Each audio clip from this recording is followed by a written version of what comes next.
Selamat berjumpa lagi wahai pelanggan Bude Yanti yang terhormat. Saat ini kita akan kembali lagi diperlihatkan dengan Xiao Yan yang pada saat ini masih bersama dengan Zhan Lao. Lalu setelah Xiao Yan dikalahkan oleh Jenderal Wanita, Xiao Yan pada saat ini benar-benar berniat untuk membalaskan dendamnya. Memikirkan hal ini, Xiao Yan juga menyadari bahwa Xiao Yan membutuhkan pedang untuk melawannya. Xiao Yan pun berniat untuk meninggalkan pagoda pemurnian dan mempelajari teknik pedang. Namun bersamaan dengan hal tersebut, pada saat ini di meja di lantai ketujuh ada sebuah pil bundar yang tergeletak. Pil ini terlihat transparan dengan bintang biru bersinar di dalamnya dan terlihat cukup misterius. Zhan Lao juga pada saat ini segera berkata kepada Xiao Yan bahwa karena Xiao Yan telah membunuh pemimpin yang bernama Zhu Yu, maka Xiao Yan akan mendapatkan hadiah. Xiao Yan pun segera menatap ke arah pil tersebut dan bertanya apakah pil ini. Menanggapi pertanyaan dari Xiao Yan ini, Zhan Lao hanya tersenyum dan berkata mengapa Xiao Yan pada saat ini tidak mencobanya. Xiao Yan pun dengan sedikit ragu segera mengambil pil tersebut sebelum akhirnya segera memasukkan pil tersebut ke dalam mulutnya. Bersamaan dengan hal tersebut, mata Xiao Yan pada saat ini terbelalak dan wajah Xiao Yan seketika memerah.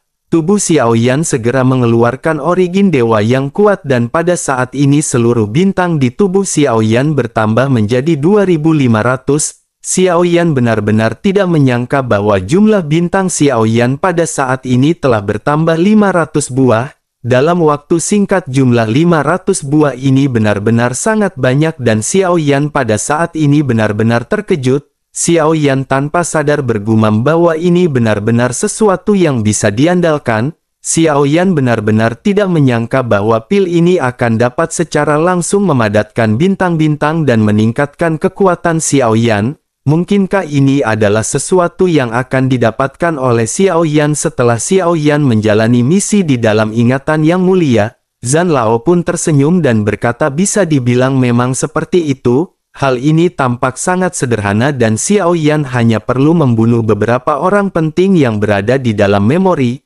Jika Xiao Yan berhasil melakukannya, maka Xiao Yan benar-benar akan mendapatkan reward yang besar. Xiao Yan pun tersenyum dan pada saat ini Xiao Yan merasa sangat bersemangat untuk melakukan pelatihan ini. Tetapi Xiao Yan berniat untuk melatih teknik pedang terlebih dahulu. Xiao Yan juga perlu menemukan pedang untuk bisa berhadapan dengan sosok jenderal wanita. Pada akhir Xiao Yan pun memutuskan untuk keluar dari pagoda pemurnian dan pada saat ini Xiao Yan segera menemui kelompoknya yang lain. Xiao Yan segera bertanya kepada kerumunan apakah mereka pada saat ini memiliki pedang. Mendengar hal tersebut, semua orang pada saat ini sedikit tertegun dan menatap ke arah Xiao Yan. Bai Ling adalah sosok yang pertama kali pulih dan berkata bahwa Bai Ling adalah orang yang ahli dalam ilmu pedang. Xiao Yan pun tersenyum sebelum akhirnya Xiao Yan menatap ke arah kelompoknya yang lain. Pada saat ini Zhongbo juga sedikit tersadar sebelum akhirnya ada kilatan yang pada saat ini muncul di lengan Zhongbo. Bersamaan dengan hal tersebut, pada saat ini sebuah bilah pedang segera muncul dan Zhongbo mulai berbicara.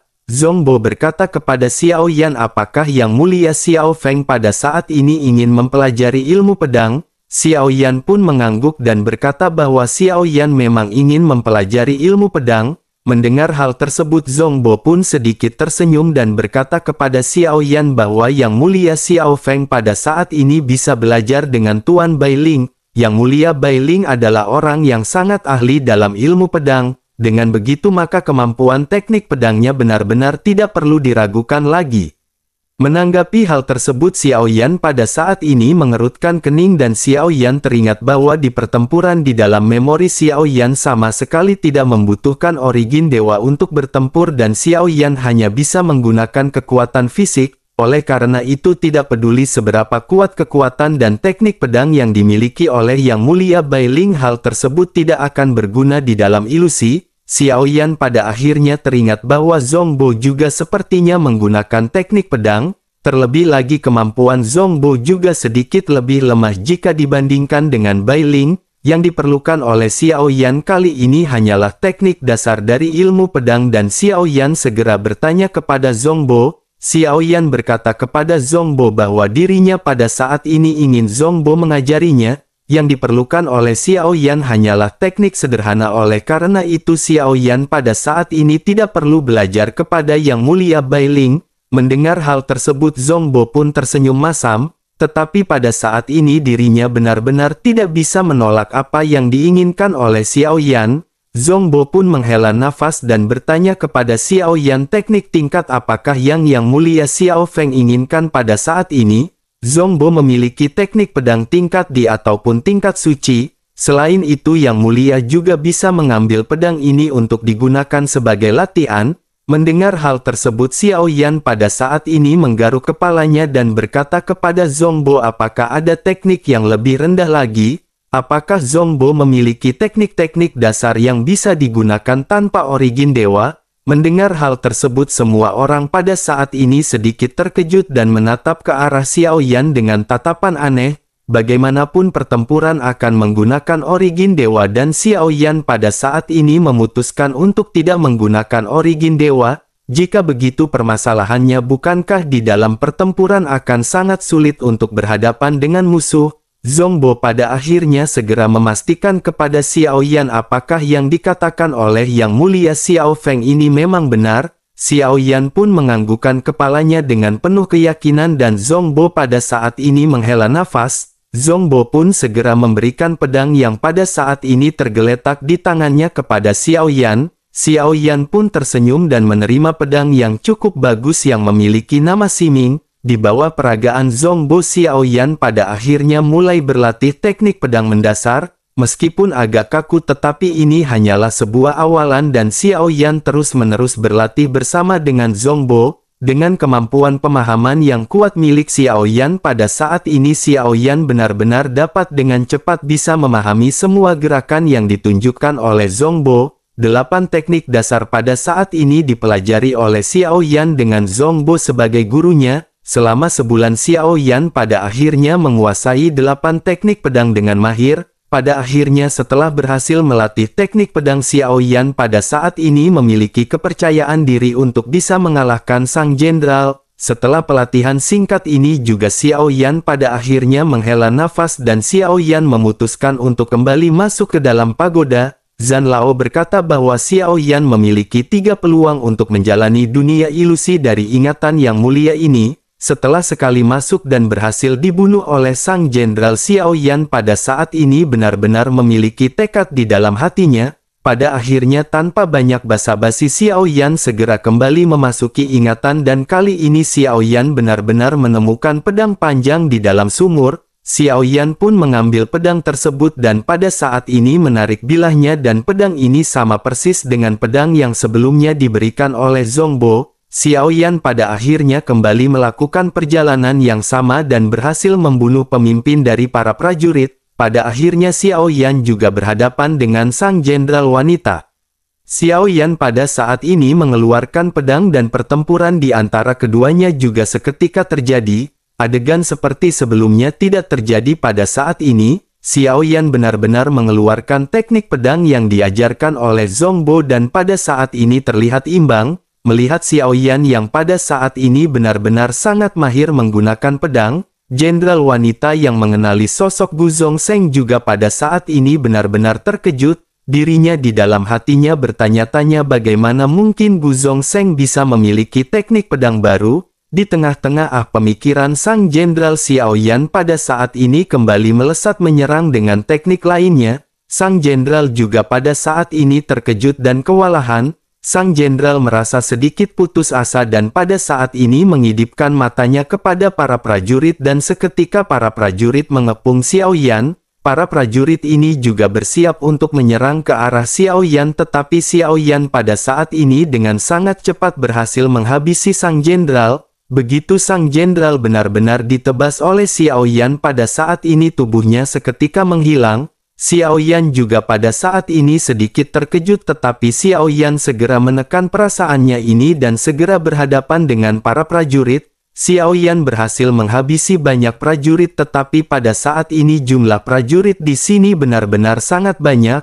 Xiao Yan terus-menerus bertempur dengan menggunakan kekuatan fisiknya. Semakin lama Xiao Yan semakin lelah hingga pada akhirnya Xiao Yan juga berhasil terluka oleh serangan para prajurit. Menghadapi prajurit yang tidak terhitung jumlahnya, Xiao Yan pada saat ini benar-benar kewalahan dan menderita banyak luka. Pada akhirnya sosok Xiao Yan pada saat ini berakhir dengan kekalahan karena menderita banyak luka dan kehabisan cairan merah. Xiao Yan pada saat ini benar-benar tidak menyangka bahwa Xiao Yan akan berakhir dengan cara seperti ini. Xiao Yan pada akhirnya segera kembali ke posisinya semula dan pada saat ini sudah ada Zhan Lao yang berada di hadapan Xiao Yan. Xiao Yan pada saat ini menghela nafas dan berpikir sepertinya Xiao Yan harus kembali belajar dengan Zhongbo. Xiao Yan juga teringat bahwa Zhongbo memiliki sebuah teknik yang bernama teknik bayangan dan teknik tersebut dapat menghabisi banyak orang. Memikirkan hal ini, Xiao Yan pada akhirnya kembali memiliki tekad di dalam hatinya dan Xiao Yan pada saat ini menekan emosinya. Bersamaan dengan hal tersebut pada saat ini sosok Zhan Lao pun segera mulai berbicara kepada Xiao Yan. Zhan Lao berkata bahwa apa yang dilakukan oleh Xiao Yan pada saat ini cukup bagus. Ada satu lagi pembunuhan tetapi di dalam hal ini orang tersebut bukanlah orang terkuat. Mendengar hal tersebut Xiao Yan pun menghela nafas dan pada saat ini Xiao Yan hanya bisa mengerutkan kening. Xiao Yan sudah mati-matian berhadapan dengan sosok tersebut ditambah dengan banyak para penjaga. Namun Xiao Yan masih belum bisa menerobos, terlebih lagi masih ada orang kuat di belakangnya. Bersamaan dengan Xiao Yan yang pada saat ini merenung, pada akhirnya sebuah pil lain segera muncul di atas platform. Zhan Lao juga pada saat ini segera bertanya kepada Xiao Yan apakah Xiao Yan mengerti apa kenangan ini sekarang. Xiao Yan pun menganggukkan kepalanya mendengar apa yang baru saja dikatakan oleh Zhan Lao. Xiao Yan juga kembali mengingat bahwa sosok yang mulia pada saat itu tampaknya bukanlah orang penting di kerajaan. Terlebih lagi pada awalnya dirinya menggunakan pakaian pelayan. Namun meskipun begitu tampaknya status dan kekuatan dari Yang Mulia pada saat itu sepertinya benar-benar diperhitungkan. Xiao Yan pun menghela nafas dan pada saat ini Xiao Yan memutuskan untuk segera kembali mengkonsumsi pil yang dihadirkan. Xiao Yan tanpa banyak basa-basi segera kembali memasukkan pil tersebut ke dalam mulutnya. 2500 bintang di dalam dantian Xiao Yan pada akhirnya kembali bertambah hingga mencapai 3000. Xiao Yan pada saat ini merasa sangat senang karena proses ini dapat dikatakan proses yang sangat cepat. Xiao Yan pun menghela nafas lega setelah menyelesaikan misi ini. Setelah itu dengan tekad di dalam hatinya Xiao Yan pada saat ini harus kembali mempelajari teknik pedang dari Zhongbo. Pada akhirnya Xiao Yan kembali keluar dan menemui Zhongbo dengan sedikit tersenyum. Zhongbo pada saat ini merasa sedikit keanehan dan bertanya apakah yang sedang terjadi. Mendengar apa dikatakan oleh Zhongbo pada saat ini Xiao Yan tanpa banyak basa-basi segera bertanya kepada Zhongbo. Xiao Yan bertanya apakah Zhongbo memiliki teknik yang dapat digunakan untuk membantai banyak orang sekaligus. Zhongbo pun mengerutkan kening dan berkata bahwa sepertinya semuanya telah diajarkan oleh Zhongbo kepada Yang Mulia Xiao Feng. Namun Zhongbo lupa memberitahu sesuatu kepada Yang Mulia Xiao Feng. Jika Yang Mulia Xiao Feng ingin membantai banyak orang sekaligus, Yang Mulia Xiao Feng hanya perlu mengendalikan nafas ketika menyerang. Yang Mulia Xiao Feng juga harus memanfaatkan medan yang ada di sekitar. Dengan begitu maka teknik akan bisa dimodifikasi dan Yang Mulia Xiao Feng akan bisa melakukan pembantaian sesuka hatinya. Tentu saja semua itu tidak terlepas dari kekuatan fisik yang dimiliki oleh Yang Mulia Xiao Feng. Mendengar hal tersebut Xiao Yan pun menganggukkan kepalanya dan sedikit merenung mendengar apa yang baru saja dijelaskan oleh Zhongbo. Sementara itu Zhongbo pada saat ini sedikit memiliki keanehan. Zhongbo pada akhirnya tanpa sadar bertanya kepada Xiao Yan apa yang pada saat ini sedang dialami oleh Yang Mulia Xiao Feng. Mungkinkah Yang Mulia Xiao Feng sedang menghadapi sebuah ilusi? Mendengar hal tersebut Xiao Yan pun sedikit tersadar dan Xiao Yan tentu saja tidak mungkin memberitahu Zhongbo dan yang lainnya mengenai apa yang dialami oleh Xiao Yan. Sementara itu di sisi lain Zhongbo kembali berbicara kepada Xiao Yan. Zhongbo berkata bahwa dirinya bisa membantu Yang Mulia Xiao Feng jika dirinya mengetahui situasi dasar lokasinya. Mendengar hal tersebut pada saat ini Xiao Yan juga memikirkan sesuatu. tampaknya tidak menjadi permasalahan bagi Xiao Yan jika dirinya hanya menceritakan situasi serta lokasi yang Xiao Yan alami. Xiao Yan pada akhirnya menghela nafas dan segera menceritakan semua cerita dari awal hingga Xiao Yan berhadapan dengan sang jenderal. Xiao Yan menceritakan lokasi di mana terdapat sungai besar, jembatan para penjaga dan istana yang luas. Setelah mendengarkan cerita dari Xiao Yan ini, Zhongbo pada akhirnya segera mengeluarkan spekulasi miliknya. Zhongbo berkata, jika Tuan ingin memasuki tingkat atas sepertinya Tuan tidak perlu melakukan banyak pertempuran. Dengan kondisi fisik tertentu Tuan bisa menyelinap masuk melalui sungai serta memanjat dinding. Tuan hanya perlu membantai beberapa penjaga di spot-spot tertentu agar Tuan bisa melangkah maju. Zhongbo pun terus menjelaskan rencana serta spekulasinya kepada Xiao Yan. Xiao Yan pun mengerutkan kening dan berpikir bahwa apa yang dikatakan oleh Zhongbo ini masuk akal. Mendengar rencana yang baru saja diungkapkan oleh Zhongbo ini, Xiao Yan pada akhirnya kembali menjadi bersemangat. Dengan cara menyelinap seperti ini, Xiao Yan benar-benar tidak perlu membuang-buang banyak energi dan bisa memasuki lantai atas istana. Xiao Yan pun menghela nafas dan pada saat ini pikiran Xiao Yan tertuju menuju ke atas istana. Pada saat di dalam ilusi, Xiao Yan merasakan ada sesuatu di hatinya ketika Xiao Yan menatap ke atas istana. Xiao Yan memiliki perasaan yang berdebar-debar seolah-olah Xiao Yan memang harus pergi menuju ke atas istana. Xiao Yan benar-benar sangat ingin tahu apa yang berada di atas istana dan Xiao Yan pada saat ini semakin bertekad. Pada akhirnya setelah memperoleh banyak pengalaman dan pandangan dari Zhongbo, Xiao Yan pun memutuskan untuk kembali masuk ke dalam pagoda pemurnian. Xiao Yan benar-benar ingin mengetahui mengenai kisah kenangan yang dimiliki oleh sosok yang mulia. Xiao Yan pada akhirnya kembali memasuki lantai 7 menara pemurnian. Ini adalah kesempatan terakhir yang dimiliki oleh Xiao Yan dan setelah memasuki memori, jika Xiao Yan kembali dikalahkan maka Xiao Yan tidak memiliki kesempatan lagi untuk masuk. Zhan Lao juga pada saat ini berkata kepada Xiao Yan bahwa kesempatan terakhir ini adalah kesempatan yang sangat langka. Jika Xiao Yan berhasil melewatinya maka Xiao Yan akan mendapatkan sesuatu yang tidak terduga. Xiao Yan pun kembali menjadi semakin penasaran dan Xiao Yan tanpa basa-basi segera kembali memasuki ruang memori. Begitu Xiao Yan sampai di sumur, Xiao Yan pada saat ini teringat rencana yang sebelumnya dijelaskan oleh Zhongbo. Xiao Yan pada akhirnya menjalankan rencana yang sebelumnya telah diberitahu oleh Zhongbo. Xiao Yan pun melewati banyak para penjaga yang berkeliaran. Xiao Yan hanya membunuh beberapa penjaga hingga pada akhirnya Xiao Yan bisa memasuki lantai atas dari istana. Xiao Yan seketika memasuki sebuah aula dan Xiao Yan melihat ke sekeliling dari aula ini.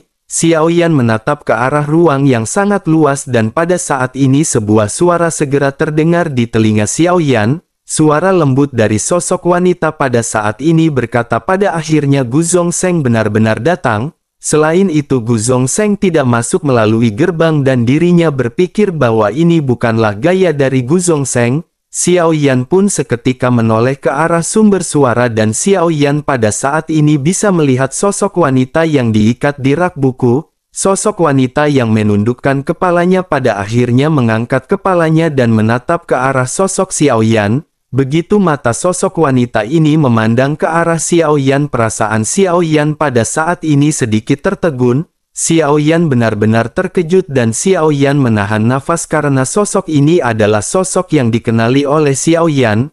Melihat ekspresi yang muncul di sosok wanita tersebut pada saat ini, Xiao Yan seketika teringat kepada Yun Yun.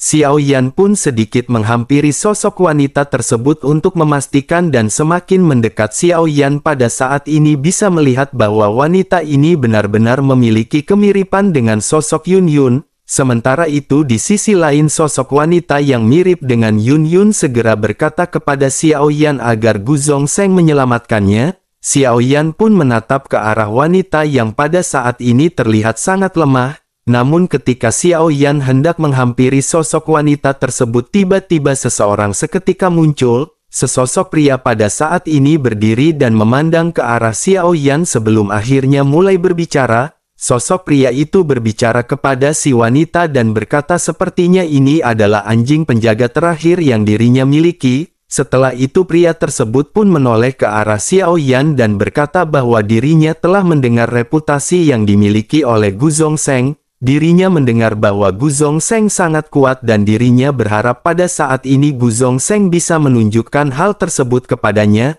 Setelah selesai berbicara si pria pun segera menghunuskan pedang dan bersiap untuk melakukan pertempuran. Menyadari hal tersebut sosok Xiao Yan pada saat ini merasakan adanya sesuatu yang aneh dan Xiao Yan seketika menjadi sangat waspada. Sementara itu si pria pada saat ini sedikit tersenyum melihat Xiao Yan yang meningkatkan kewaspadaannya.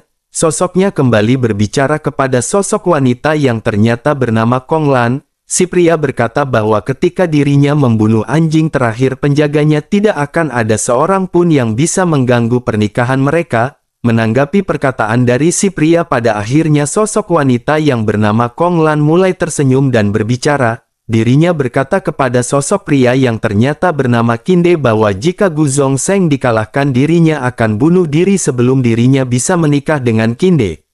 Pria yang bernama Qinde pun tersenyum dan lanjut berkata jika begitu permasalahannya maka dirinya hanya bisa mengambil kerajaan yang dimiliki oleh Kong Lan. Setelah selesai berbicara pada akhirnya si pria kembali menatap ke arah Gu Zongsheng. Si pria pun segera mengacungkan pedangnya dan berkata bahwa riwayat dari Gu Zongsheng akan tamat pada hari ini. Setelah selesai berbicara tanpa banyak basa-basi sosoknya pada saat ini segera melesat.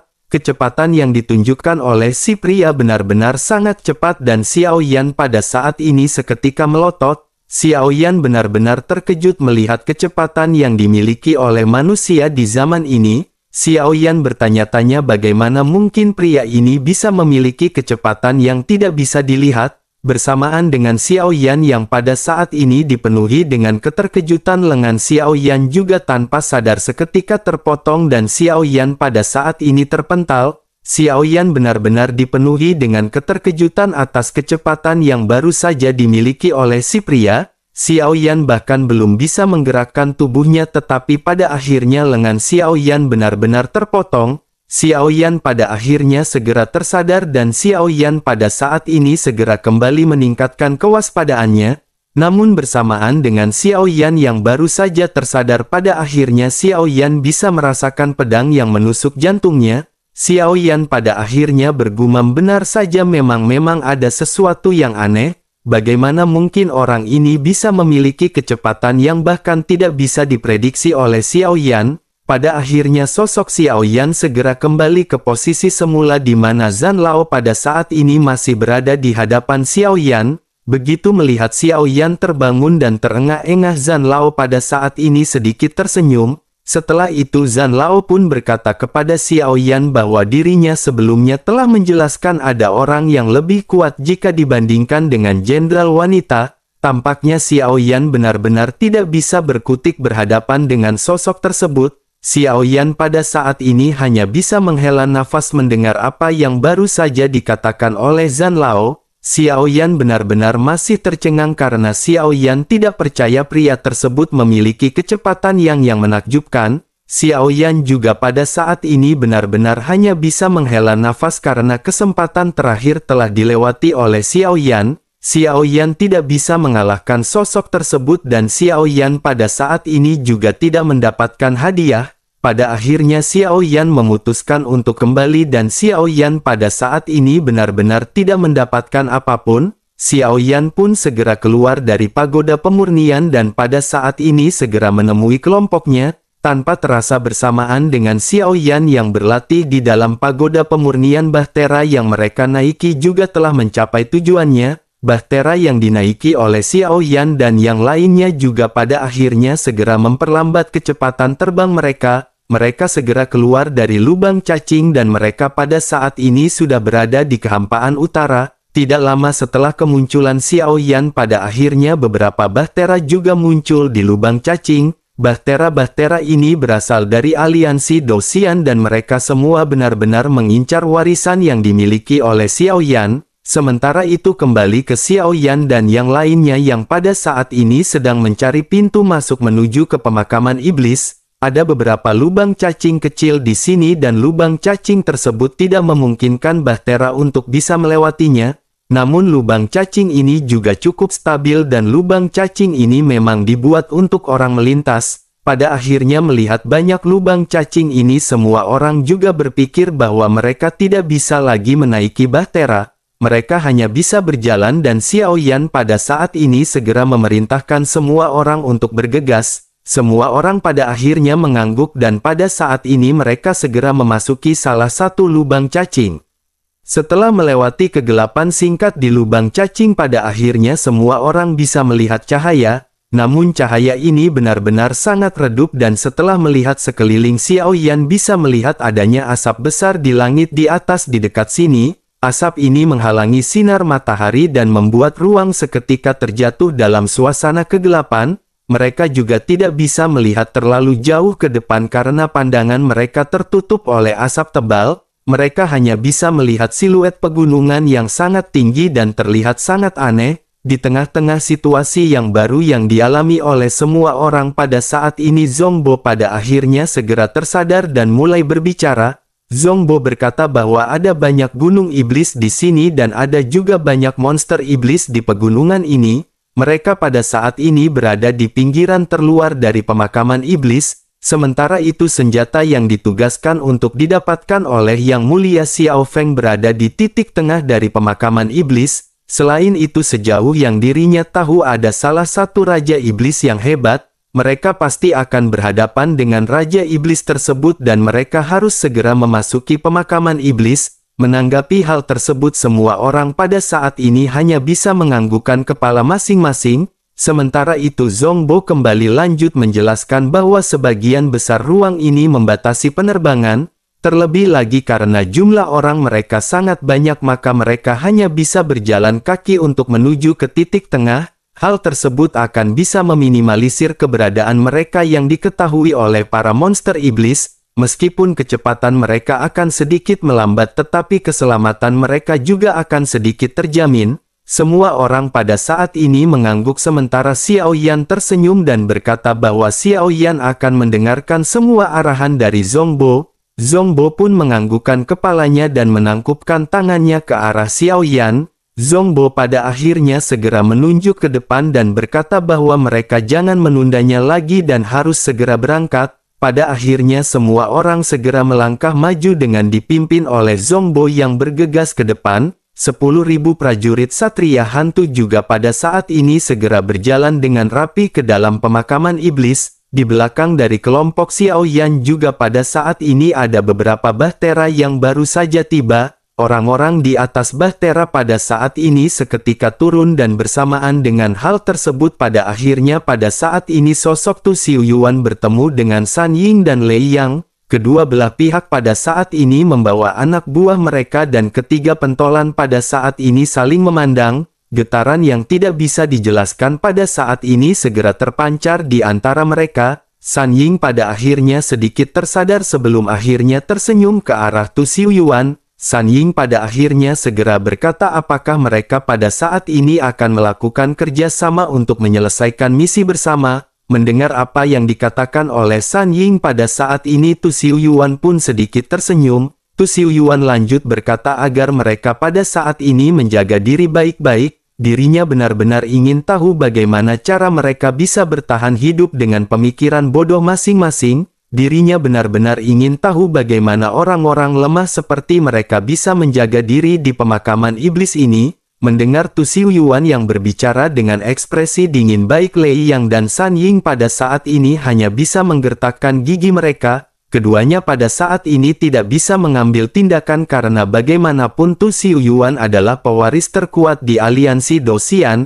San Ying juga pada saat ini hanya bisa tersenyum tipis dan berkata kepada Tu Xiuyuan jika memang begitu permasalahannya semoga Tu Xiuyuan berhasil melakukan misinya sendirian bersama dengan para pasukannya.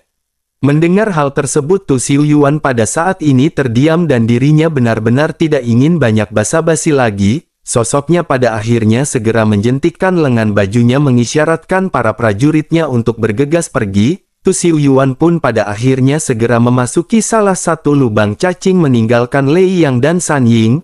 Lei Yang dan San Ying juga pada saat ini pada akhirnya segera memutuskan untuk segera memasuki lubang cacing yang berbeda dengan Tu Xiuyuan. kelompok mereka pada akhirnya menghilang masuk ke dalam lubang cacing yang berbeda. Tiap-tiap lubang cacing yang berbeda ini memiliki tujuan yang berbeda, oleh karena itu tiga kelompok yang sebelumnya memasuki lubang cacing akan segera diteleportasi ke tempat yang berbeda. Hanya permasalahan waktu bagi mereka sebelum akhirnya mereka saling bertemu dan pertempuran besar sepertinya akan segera terjadi untuk merebutkan gadis desa.